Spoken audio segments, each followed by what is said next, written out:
We'll do.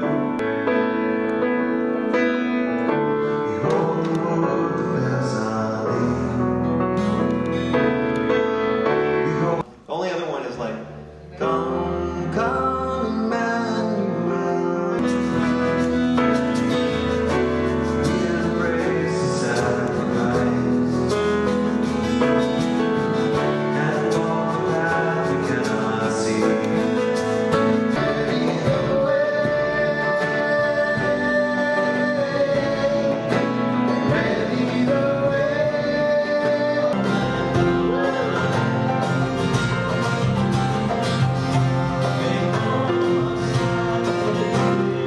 What do you think about Curtis Stephen, Dan Schutte, Steve Angersano? I was like, well, if you want to put me in that pile, I'll jump in anytime, because it was just two of the composers that I enjoyed the most, their music and their company.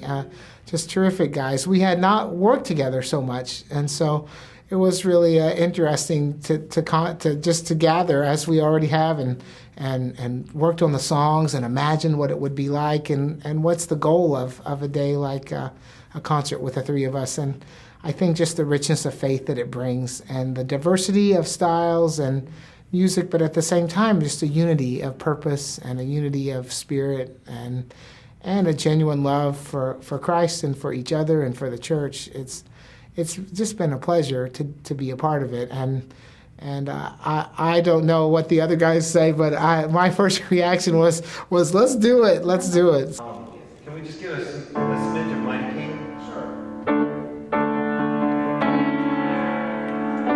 Oh, you're doing it either.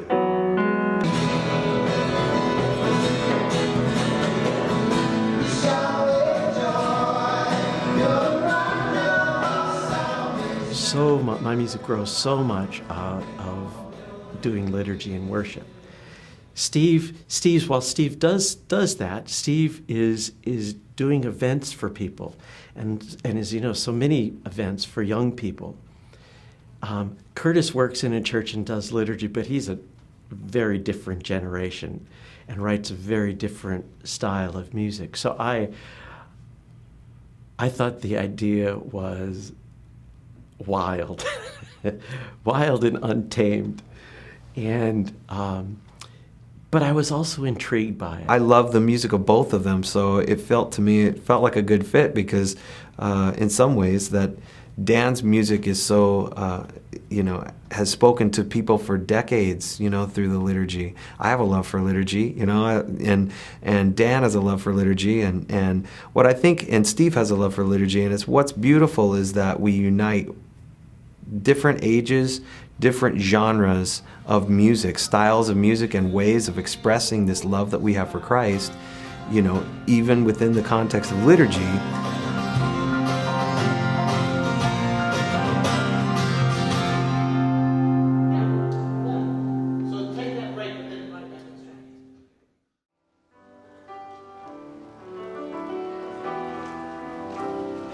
We are many, yet we are one. We are separate, yet bound in His love. And together, we are all His hands and His feet, bringing mercy and peace to this world. We are many and one.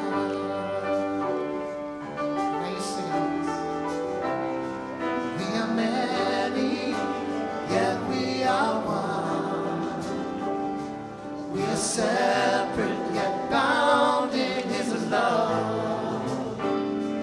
And together, we are on His hands and His feet, bringing mercy and peace to this world. We are many and one.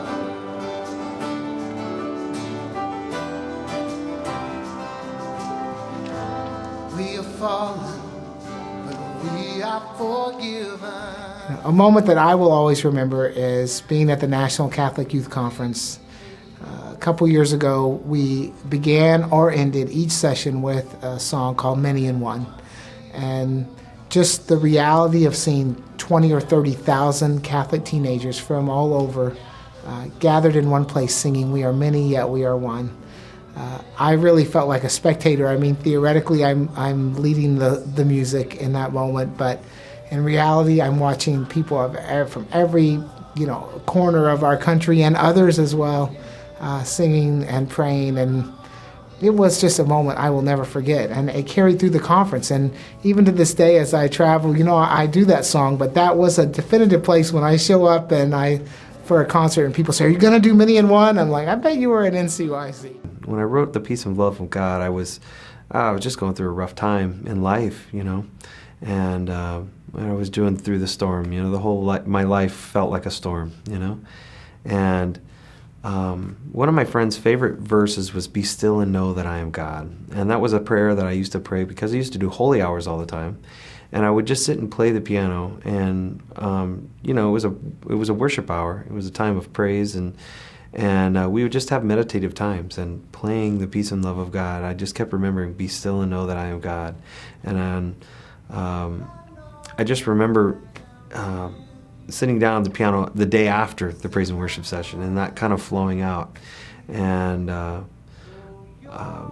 think the first time it really meant something special to me, beyond just the healing that I found with it myself, was when someone came into my office one day. I work at a church, week in and week out, and I was kind of early on in that process, and someone came into the office and said, "My brother just died, and that song, Peace and Love of God, has spoken to me so deeply that it keeps me going every day." Your rock of refuge, your shelter from the storm, your beacon in the darkness, the light that leads you home. I'll make a place within you, deep within your heart, and you will know.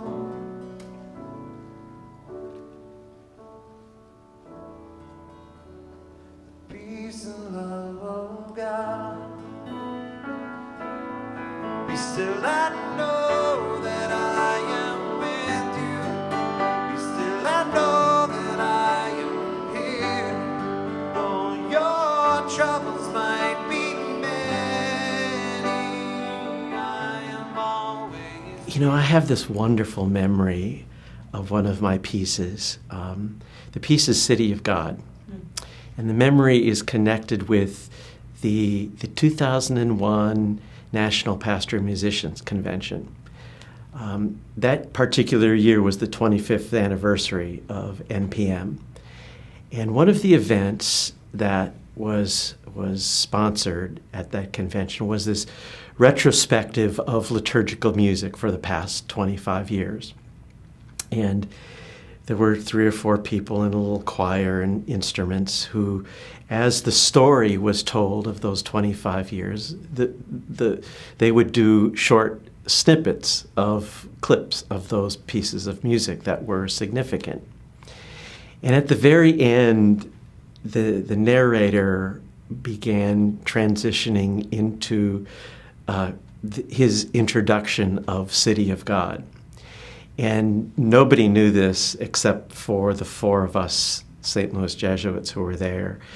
When it was time for that song to be sung, the 4 of us went up to sing it. And I can hardly tell it without tearing up. What happened was that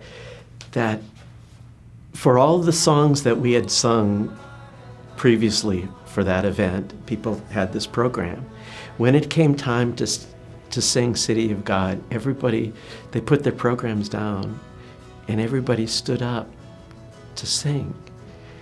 And I have such a clear memory of looking out at people's faces and realizing that this piece of music was not just a song that they had come to love, but that it had become so much a part of their story, so much a part of their own faith, that they didn't need to look at the words in the music anymore.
fallen indeed.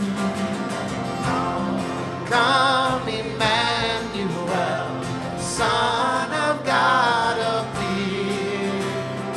Heaven and earth rejoice. Salvation is drawing near. Salvation is drawing near. Oh, come, oh, wisdom from on high.